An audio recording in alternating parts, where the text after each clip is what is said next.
Je n'aurais peut-être pas dû suivre ce chat. Je marchais dans le cimetière, au milieu de visages de gens importants qui n'existent plus. Et je l'ai vu là, il m'attendait. Et je savais que je ne devais pas le suivre. Pourtant, comme hypnotisée, j'ai pris sa suite. Sale bête. Si le monde brûle, probablement que les chats nous succéderont.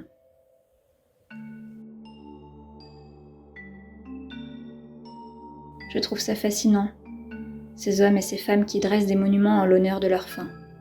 Même dans la mort, ils continuent à créer.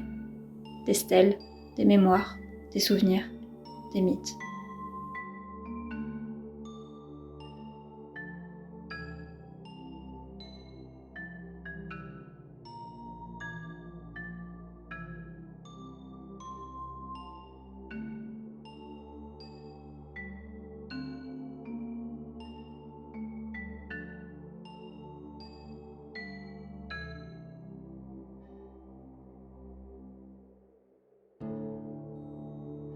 Lorsque j'emprunte les chemins du Père-Lachaise, j'ai l'impression que le prêtre confesseur, François d'Aix de la Chaise, me conte toutes les histoires de ces âmes trépassées.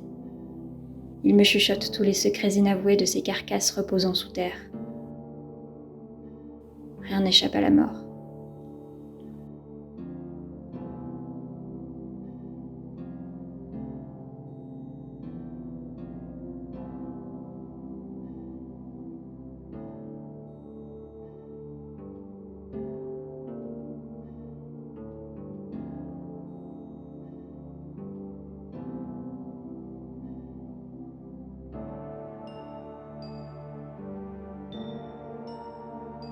Je marche au milieu des maisons mortes, où des gardiens silencieux protègent les défunts, surveillant les allées et venues des âmes errantes comme la mienne.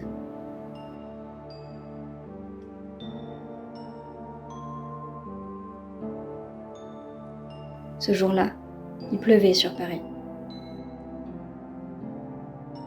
Il paraît que les anges pleurent.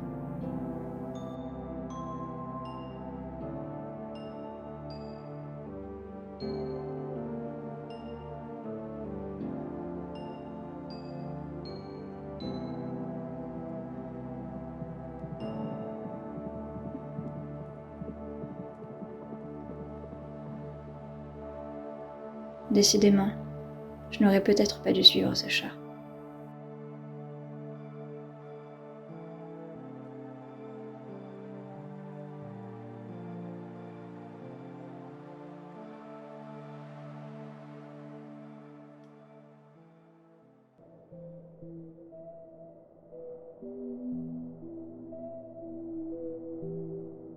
Mon sommeil est hanté par des cauchemars.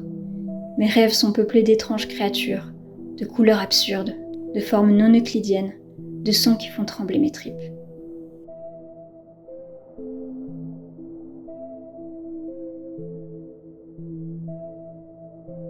Il y a des souvenirs d'enfance déformés, des langues que je ne comprends pas, qui semblent m'intimer que la réponse est ici. Mais qu'est-ce que c'est que ici ?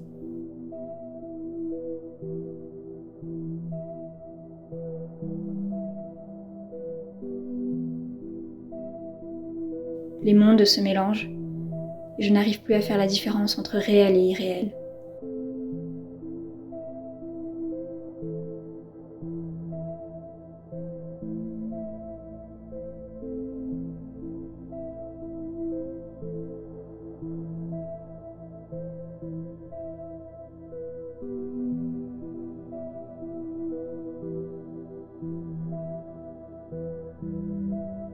J'ai l'impression que l'autre côté me grignote, me dévore, et je ne peux rien faire.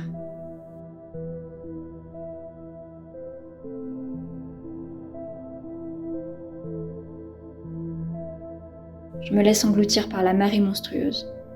Chaque nuit, je m'abandonne de plus en plus à la folie.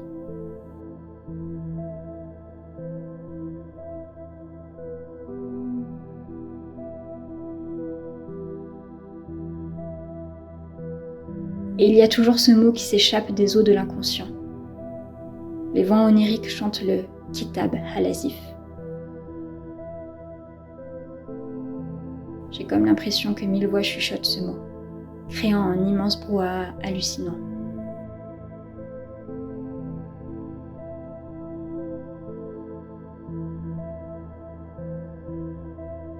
Les pierres des vieilles rues parisiennes a ce quelque chose qui heureusement me rassure et me rappelle au monde matériel.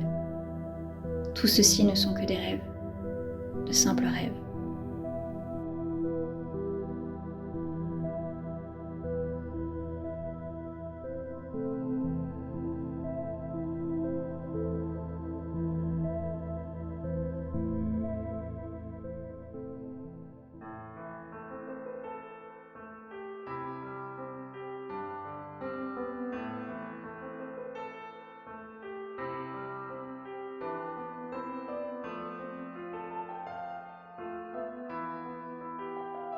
Paris, c'est beau.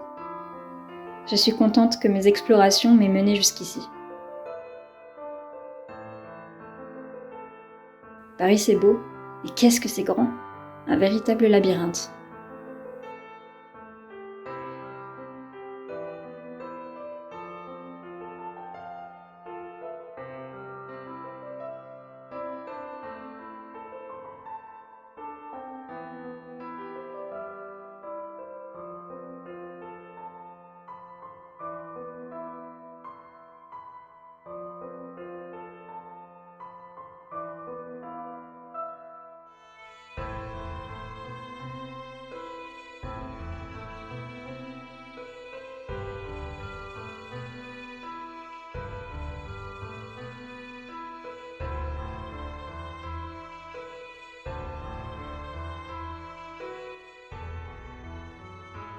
Je suis toujours en quête de ces textes ancestraux,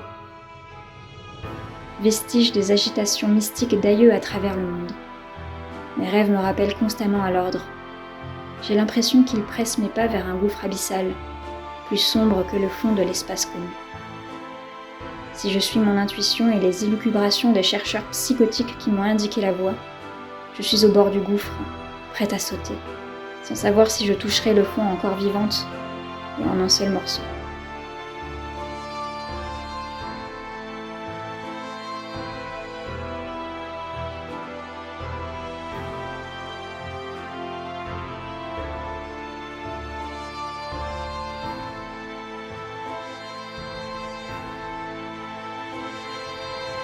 Même éveillée, j'ai l'impression que des voix m'appellent, crient mon nom, à tous les coins de rue de la capitale.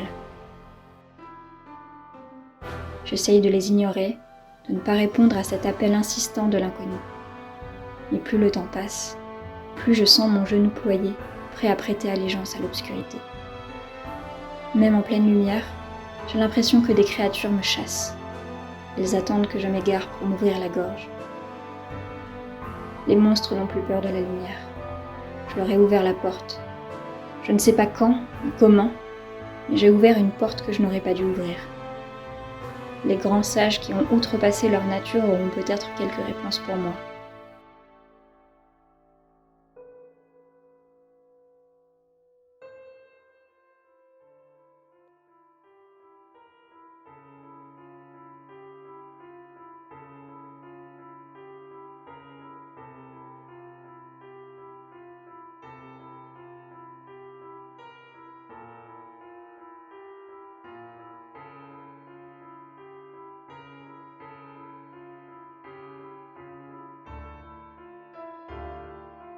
Toutes ces machines que mon espèce a su créer ont peut-être la capacité de refermer les portes qu'elles ont ouvertes, que j'ai ouvertes.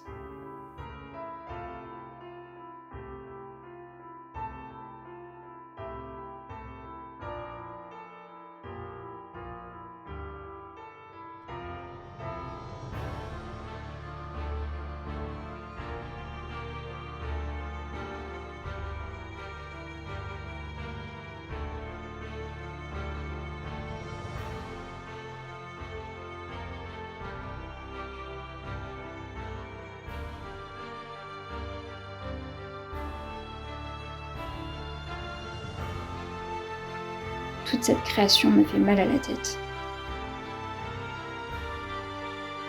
C'est vertigineux, aussi laid que rempli de beauté.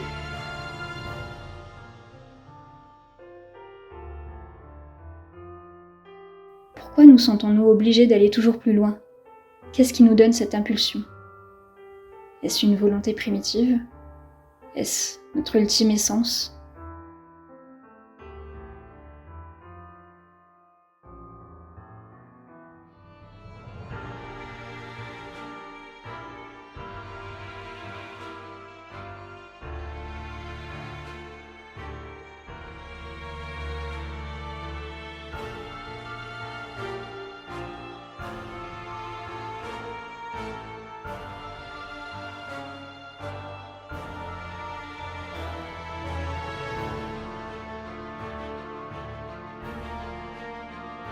Est-ce ici?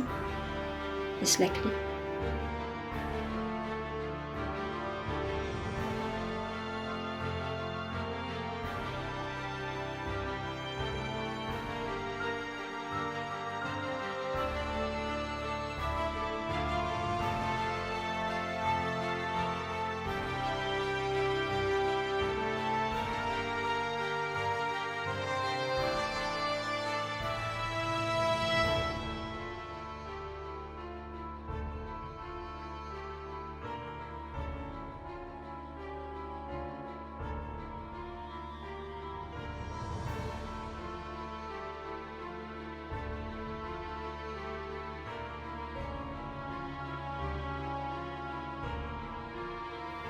J'aimerais arrêter de rêver.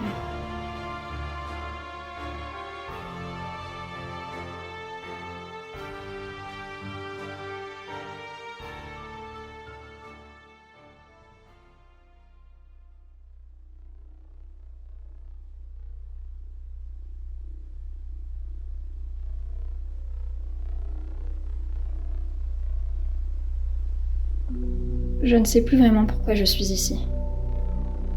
J'ai l'impression que les anciens dieux m'ont tenu par la main et m'ont attiré à eux. Encore une lubie que je ne m'explique pas.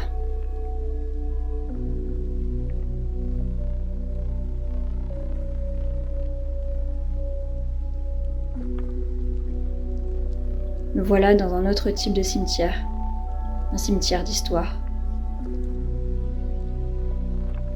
Pourquoi est-ce qu'on déterre tous ces souvenirs? Pourquoi les conserver? Sommes-nous si importants, nous, les humains?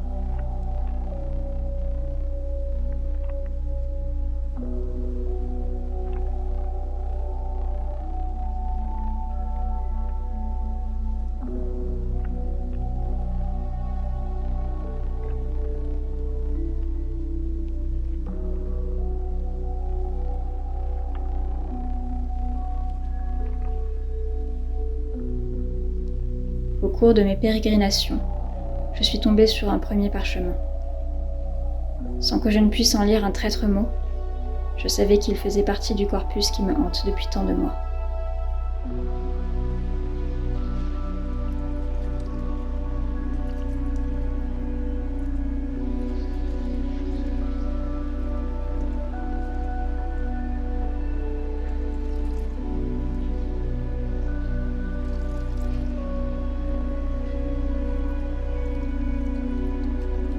En découvrant toutes les stèles et tous ces corps sculptés, j'ai comme l'impression de tous les connaître, de savoir qui sont tous ces protagonistes mythologiques.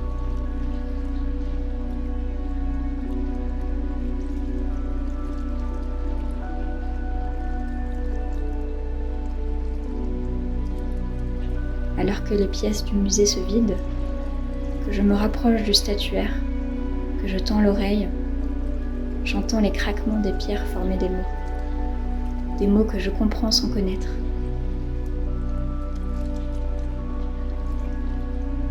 Les statues, les visages me racontent leurs histoires.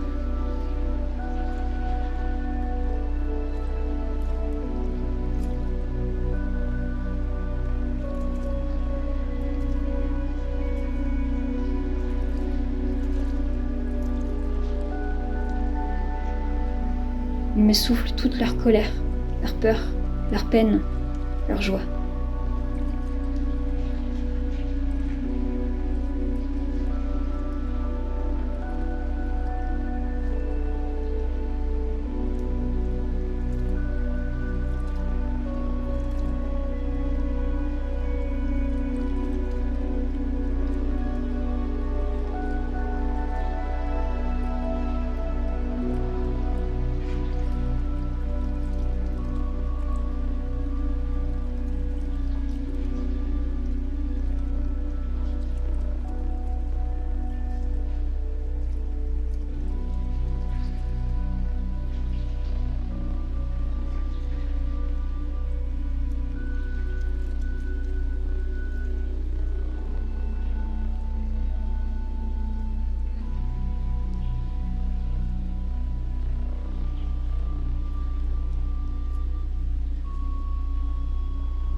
Alors qu'ils me racontent tous leurs histoires, ils m'ont mené à un autre parchemin, ancien et volumineux.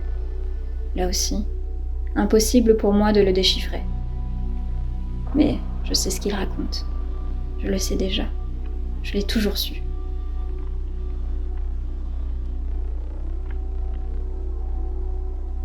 Je ne sais toujours pas pourquoi je m'échine encore à découvrir toutes ces preuves de savoirs anciens au sujet de la mort.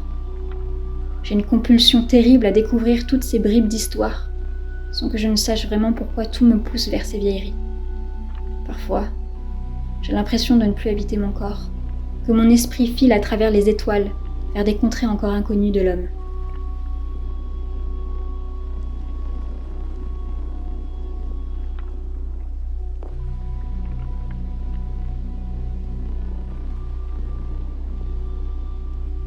Puis je me retrouve dehors, dans la rue.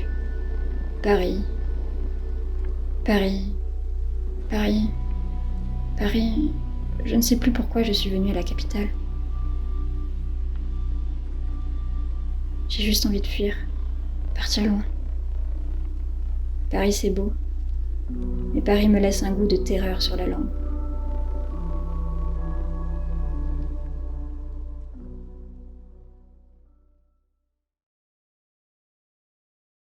Je pars, je fuis. Mais qu'est-ce que je fuis? Mara.